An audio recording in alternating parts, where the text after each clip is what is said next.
Welcome to the GCN Tech Clinic, where we aim to answer your bike and tech related questions.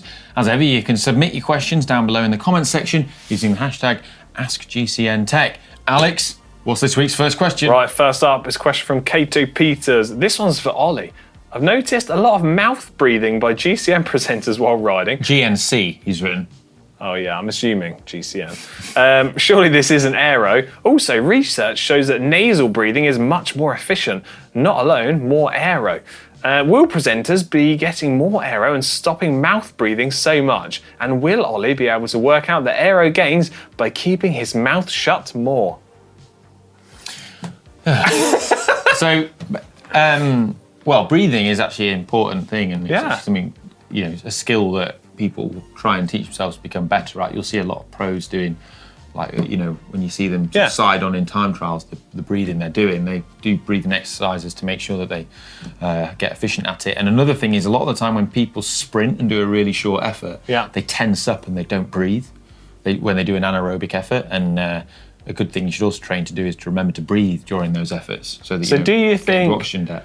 The first thing that comes to my mind is, do you think there is, I can't believe what I'm talking about, the aerodynamic advantage of having your mouth closed but restricting your breathing through your nose? Surely that can't be right. No, I think no, just breathe. Open your mouth. Also, think of it like this. It's like what your engine needs to be fueled by combustion via oxygen intake. Yeah. It's no different to a car. So you have cars with huge scoops and huge air intakes to fuel the supercharger, you need to suck in the air to make yourself work. So just like that. Yeah.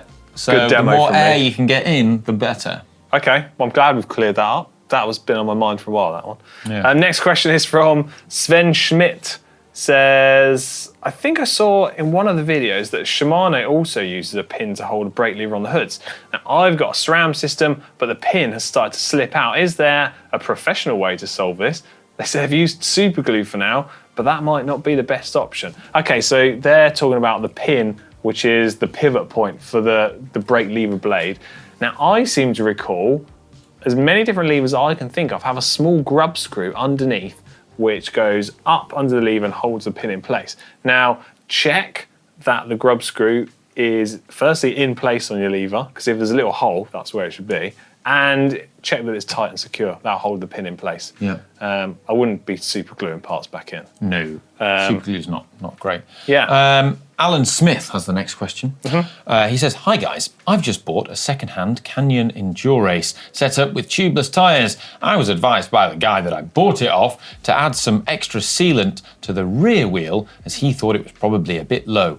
My question is, as I don't know what make of sealant he was using, is it okay to just top up and add what I normally use? So mix them, or should I have a clean out of the old sealant and refill with one make of sealant?"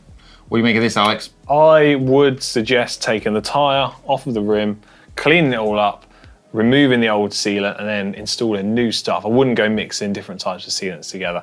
There will be some out there that are compatible, but as you say, you don't know what it is. Yeah. Start afresh, you know where you're at, and then you can keep track of it all. Yeah, Simple. It's a bit of a pain to do it, Yeah. like compared to just topping it up. But yeah, I'd agree. Do that. Once it's done, it's done. Right. Mondus Ventus next. What's he saying, Alex? So they're saying, I've been my own bike mechanic for a few years now, but my front wheel brake pads are constantly rubbing on my rotor. I followed yours and Park Tool's video on how to align the calipers. I've bled, replaced oil reservoir. Is it better to transfer to a fully mechanical system, or should I buy a new semi-hydraulic brake set? Say, currently using decaf semi-hydraulic calipers. So they're really struggling to stop the brake rubbing, and they've tried what would appear to be the most common thing. So the first thing that I would check is that the pistons are retracting correctly on the caliper. Exactly what I thought. You could have one that's a bit sticky, so when you're pulling the brake lever, check that they apply evenly, and then check that they retract evenly as well.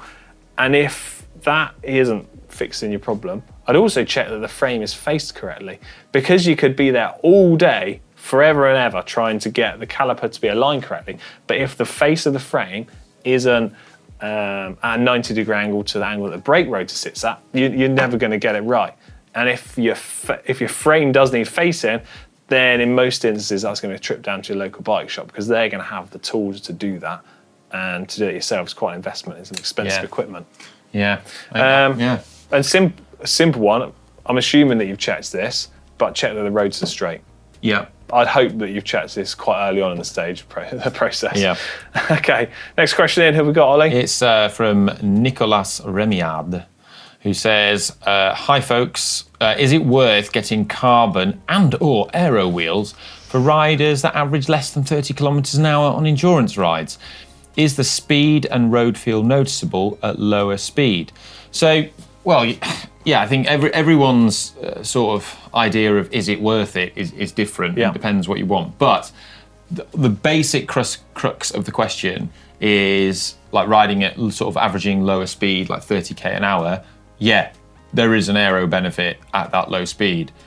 It's not huge, but it is noticeable. And, you know, aero matters even at these lower speeds, like, you know, typically right down to sort of 14 kilometers an hour, 15 kilometers an hour, aero it becomes like the most significant force you need to overcome. Yeah. But even going 10k an hour, aero is still a force you need to overcome, you know? Like, so. Yeah, I'm inclined to agree with you there. I think if you're going to upgrade your wheels, you should also upgrade your tyres at the same point. Certainly wouldn't upgrade one and not the other. So if you can stretch your budget to do that, I think it's going to make a noticeable difference to your ride. But also, if you're looking for a little bit of free speed, look at your body position first.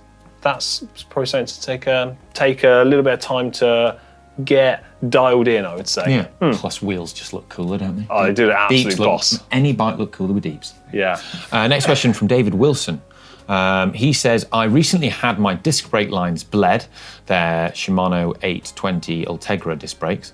Had them bled at his local bike shop, and the brakes are now surprisingly squeaky and seem to have a reduction in braking efficiency.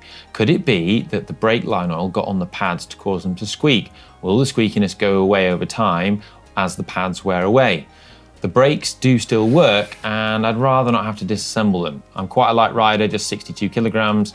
So the disc brakes are fine. They're just really noisy. So I would say it sounds to me like there's been a little bit of contamination on the rotors and the pads. Naughty bike shop. Yeah, well, I don't want to blame the bike shop straight away because there are a couple of other reasons that could have happened. He could have washed his bike straight away afterwards and got oil onto them himself.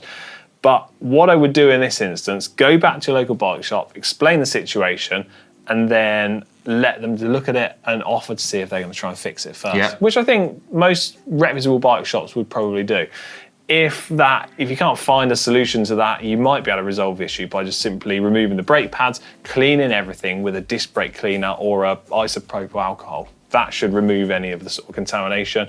Worst case scenario, if that still hasn't worked, you could try some fine wet and dry paper, put it flat onto the desk, rub your brake pads on there a little bit, take that top surface off, and you could do the same for your brake rotor. Just give it all a fresh clean, and then fingers crossed everything should be okay. Yeah. I guess absolute worst case scenario out there, you're gonna need some new brake pads, worst case rotors as well. Yeah. What Alex said. Fantastic. That was actually our last question for this week's Tech Day. Oh, brilliant. Hope we've answered everyone's questions, helped you out as best as we can. As always, if we didn't get to your question, we apologise. Keep commenting it in the comment section down below, and well, hopefully we'll get to it in the coming weeks. Cheers. Bye.